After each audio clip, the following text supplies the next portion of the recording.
What's going on, everybody? It's been a while. For those of you who don't know us, I am Tyler. He is Connor. We are Pickin Six, the football picks show here at Pickin Winners. I know that you guys are familiar with Keith and Tom and the boys over at Pickin Fights. Shout out to them. But this is me and Connor's third season in a row doing out football picks, giving you guys our best bets of every weekend in football. I know we didn't get to do the first 2 weeks. We're letting the season kind of pick up a little bit. We're very busy people, but we're here. We're back. We got a good slate this weekend. Connor, welcome back. Happy to be back. No, I think in a way it was good kind of having that like buffer week set into things. Like there's especially for NFL, I find there's a lot of like kind of adjustments and then you could go into week two, whether it be like kind of fading an overreaction line or what have you. But I think a week into the season kind of lets you see the board a little bit better as far as how teams are going to shake out. So I think like having a start in week two isn't necessarily a bad thing, even though we would have liked to have the episode last week. But it is what it is. Yeah, absolutely. We're just happy to be here. Season 3 of Pickin Six is underway, back and better than ever. So let's not waste any time. Let's jump right into it with a little college football. And what better to start college football off with just a ridiculous line, short and sweet. We have Iowa minus 28.5 against Western Michigan University, over under 42.5. I really don't care if Iowa's playing Sisters of the Blind. I don't. It sounds almost crazy, but like it's not even like, do I think that Western Michigan will score? It's more of like, could Iowa score more than 28 points? My answer is no. So short and simple, I like Western Michigan to cover this 28.5.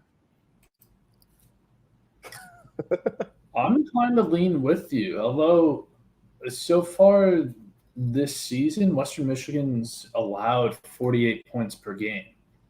Potentially, Iowa, if their offense gets rolling right, could put up some points. Do I think they cover 28? Still no, but it still obviously is a possibility. But that being said, I would also lean under as well. You like the under here too? Yeah, I don't think Western Michigan's putting up many points here.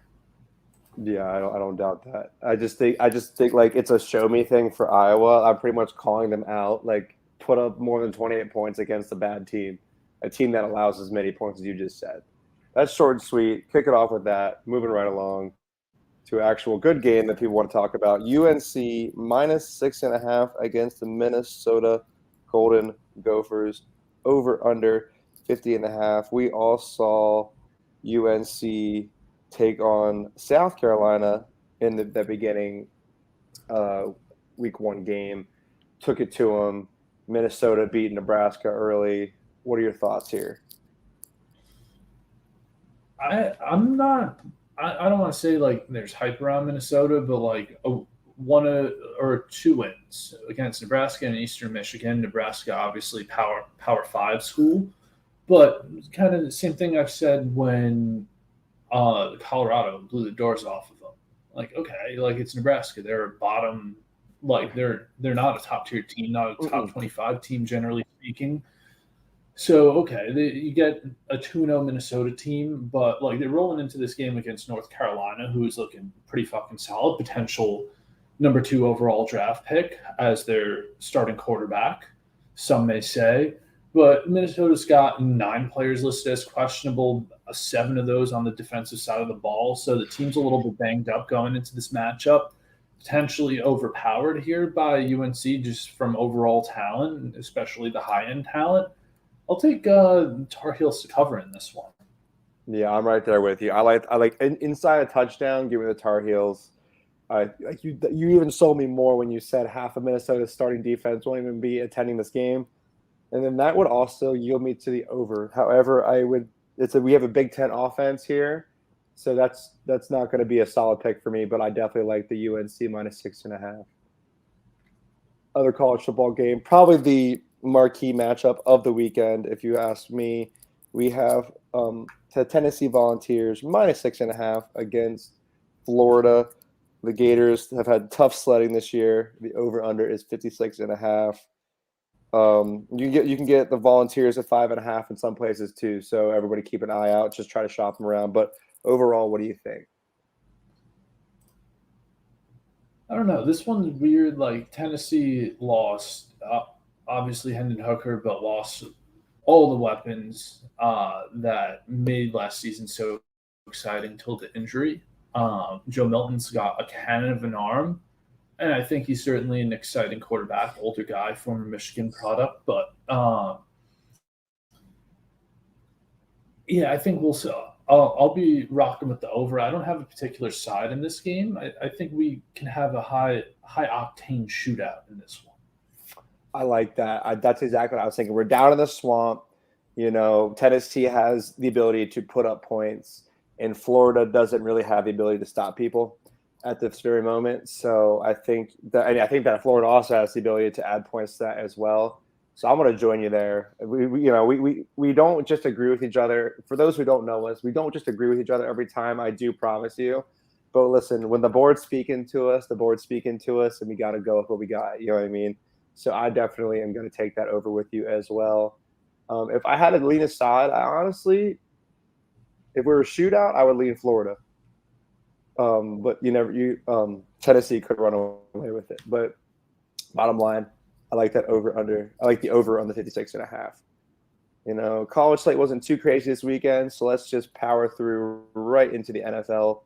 We have the Buffalo Bills, after losing in spectacular fashion to the New York Jets and Zach Wilson, not Aaron Rodgers, the New York Jets and Zach Wilson.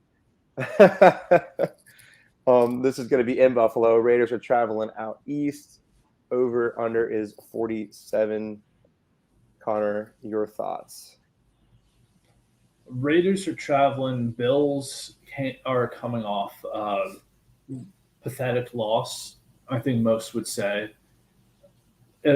Effectively, Aaron Rodgers-less Jets team with Zach Wilson. Who would have thought that would have come about? Wilson leading the Jets to victory in Week 1. But I think the Bills, I feel like I don't know if I can't remember if they won or lost their first game last season, but I feel like they didn't come out of the gate as hot as we would have expected. I think this team is much better than that they're showing last week. Plus, kind of going from Week 1 into Week 2, teams that failed to cover in Week 1 against a team that did cover in Week 1 hit. In this case, that would be the Bills at the -8.5, cover at about 58% clip. So all that being said, I'm going to be rocking with the Bills to cover. They're at home in Buffalo, and I think they have a lot to prove right now. Yeah, I think somebody who has I shouldn't say a lot to prove, but is the wrong way to put that. But Josh Allen had some mistakes in that Jets game that definitely cost them big time. And we all know when he's on, he's on. So this is definitely an opportunity for him to get right back to where he left off in the last season. So, I mean, do we see a Josh Allen, FU game for everybody? I don't know. I could very well be. Other thing, I think, look out. James Cook definitely is going to be, I think, has already proven himself to be the back for the Bills. I would look at him to get a touchdown here. Maybe look at his over rushing total as well. Look at 51.5 for him. But I like James Cook to score a touchdown here. As far as a side, that I wish that Bills number was a little bit lower, for being honest. I might stay away from a side. But give me a James Cook touchdown, and we'll see. Depending on what Josh Allen's over/under on passing touchdown is, I might take that as well. But we'll see. I think it's a get-back game for Josh Allen. Moving right along, we got the Bengals -3. The Bengals, who lost last week, let's be very clear, to the Cleveland Browns, against the Ravens, who are without J.K. Dobbins for the rest of the season. I feel horrible for that dude. He just cannot catch a break. I hope his career is not over before it starts. truly starts for him. If we're being completely honest, like just riddled with injuries early on. Over under is 46.5. If I had to look at this right now, I mean, if you're going to overreact, I would say any person overreact would take the Ravens, just no problem. But I mean, you can take the Cincy money line at minus 164. What are your thoughts? It's This is a tough one. I thought when thinking about this game, I'm like, okay, kind of going off the system I mentioned with the previous game, and the Ravens really not looking good at really at all last week. J.K. Dobbins going down, Staten Islander Gus Edwards becoming the number one running back on the depth chart, but they it did lead me to think Bengals -3 was the obvious play.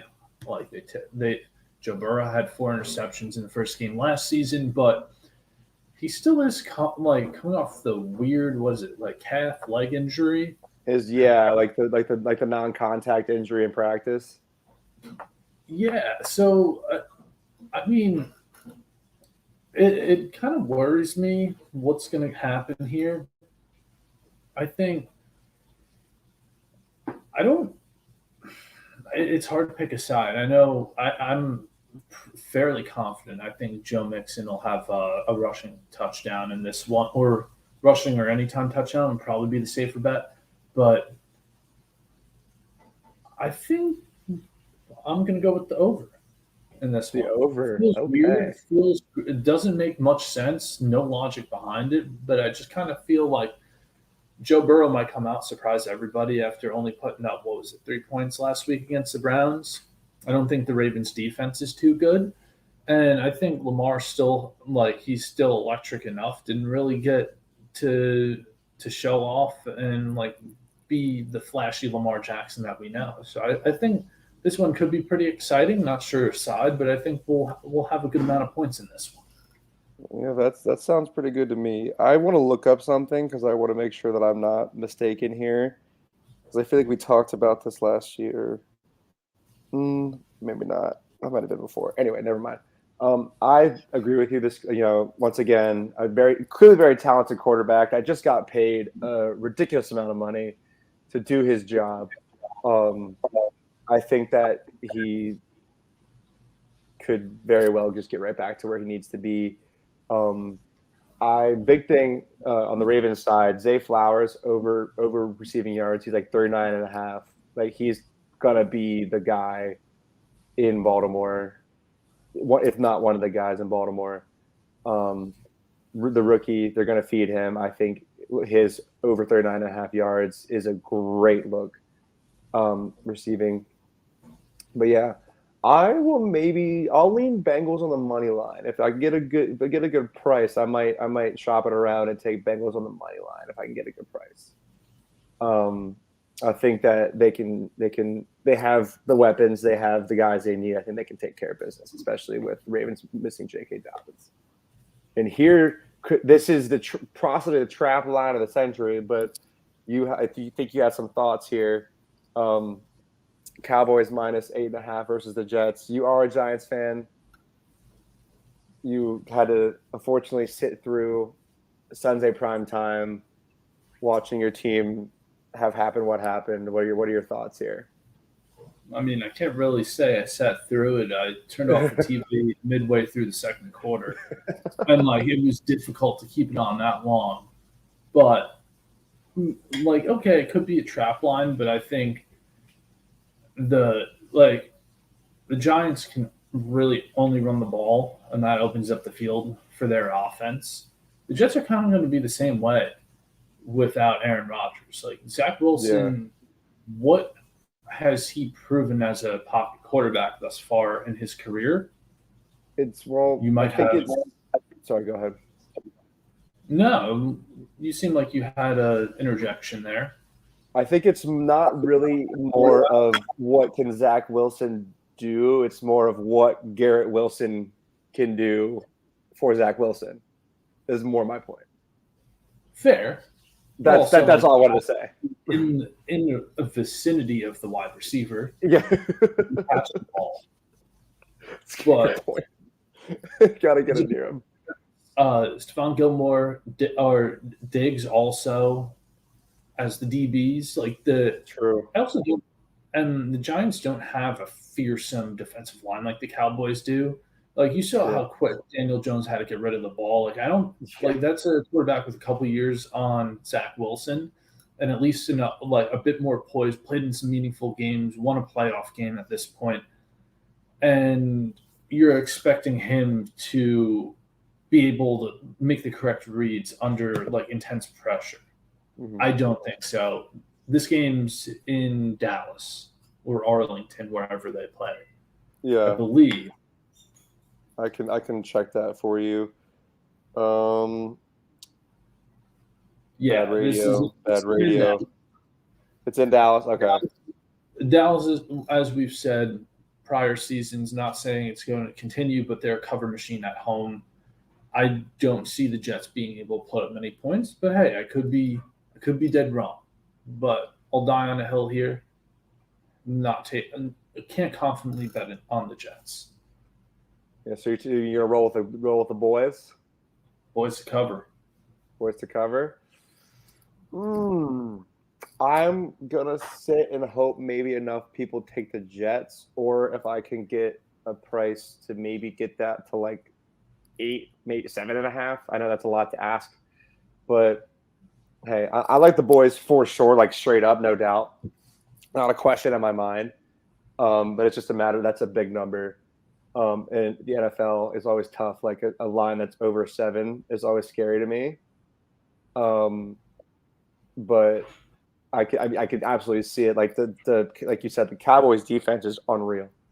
Like they're fine. Like they poor Daniel Jones. Like there's not a thing that his offensive line could have done, and I don't really think the Jets' offensive line is that much better. If I'm to understand, so I think it's like you said, more of the same. So I would lean with the boys, but hope for a better line, if that makes sense.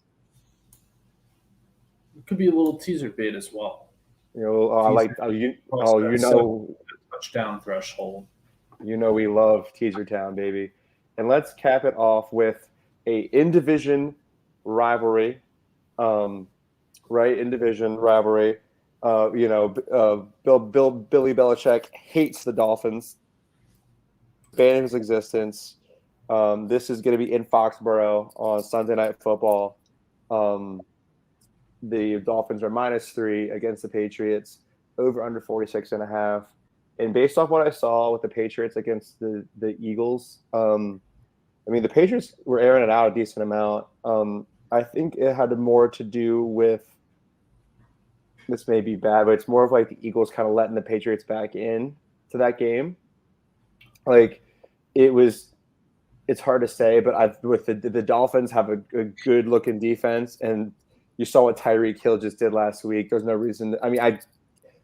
Will we repeat those stats? Who's to say? But I know that they have weapons on offense with Jalen Waddle, Tyreek Hill, Raheem I think Mostert. Tyreek Hill's like on pace to record like something like 3,300 receiving yards on the season. Like if you just extrapolate that production over the remainder of the games, That's crazy. it's absolutely nonsense. That's crazy. It's certainly not going to happen, but it's crazy to think about.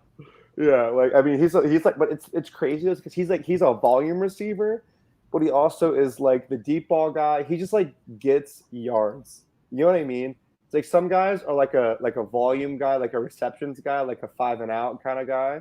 But he's like all over the field. Hit him in the flat, and somehow he's down the field, or you find him deep. He's just a guy. As long as Tua knows where he is, and like it's crazy. Like I am surprised this man is still allowed to play football. I don't think he should be able to play football personally.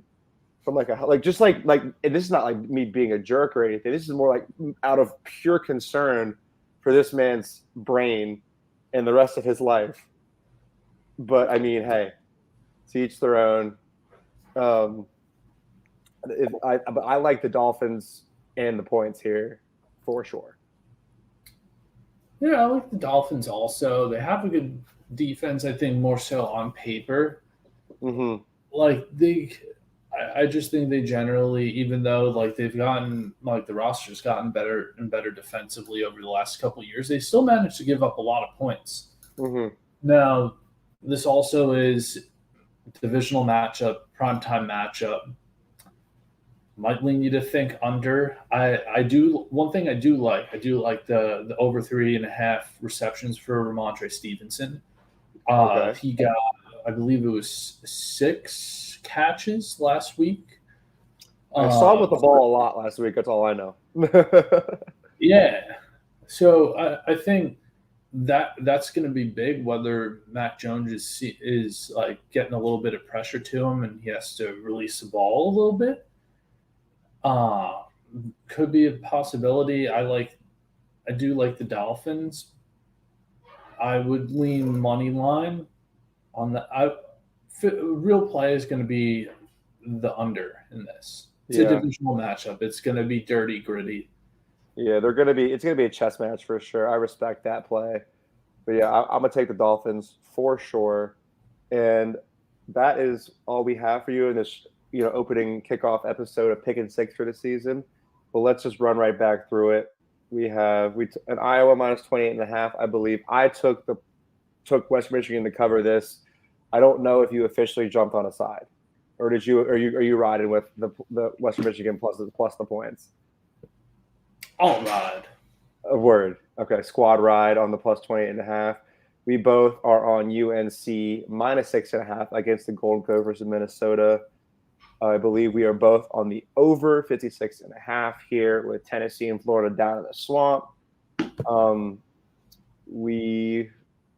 Where did we land with this one? I feel like I was iffy with the minus 8.5, but I do I liked a James Cook touchdown and Josh Allen over passing touchdowns, whatever that number ends up being. Yeah, I'm on Bills to cover this. Sounds good. And then I like Bengals money line here, and you liked the over. I did. Perfect. You're on the boys with the points, no doubt, no doubt about it, and I am leaning that way as well.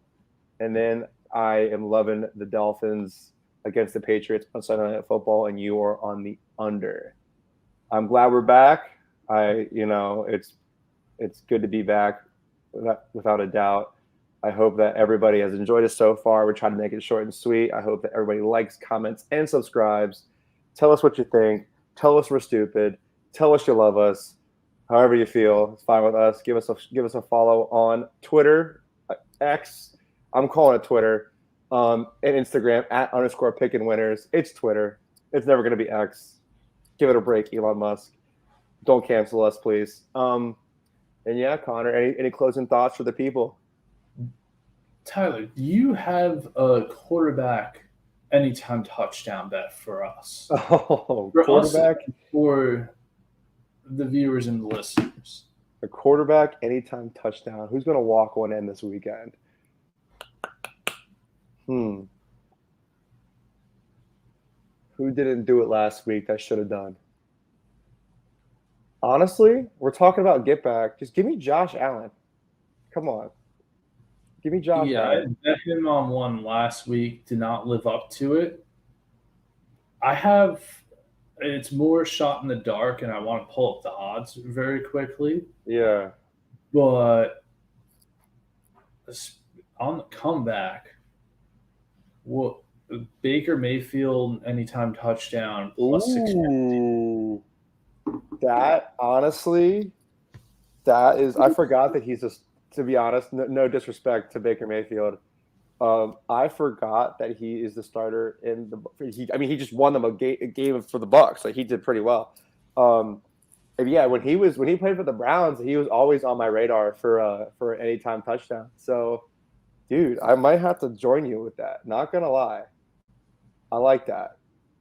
You saw him calling the defenses as they were on the line, ready to snap the ball. Yeah, clearly watch his film. That is for damn sure. He's been bounced around the league a little bit. He's definitely a deserved starter in this league. I think the Browns are silly for letting him go and starting Deshaun Watson that creep, but is what it is. Let me just look at one more for you. Let me just take a look at these odds. Hold on, because this is a sneaky one. I mean, this might be even more of a shot in the dark given this man's age. But let me pull this one up for you, and then we'll get on out of here. Where are we at? Hold on. I'm building the suspense. Matthew Stafford. No, that'd be crazy. No, Russ Wilson plus 600 for the Broncos. I mean, in the red zone, we'll see. Probably just gonna hand off to their running back, but for sure, give me Josh Allen this weekend, and I'll take Baker Mayfield. I like that. I'm glad that the quarterback anytime touchdowns is coming back again. Never hurts. Always back, never left. Always back, never left. Connor, I appreciate you. I appreciate everybody who's watching, everybody who's liking, everybody who's subscribing. Leave a comment. We appreciate you. We out.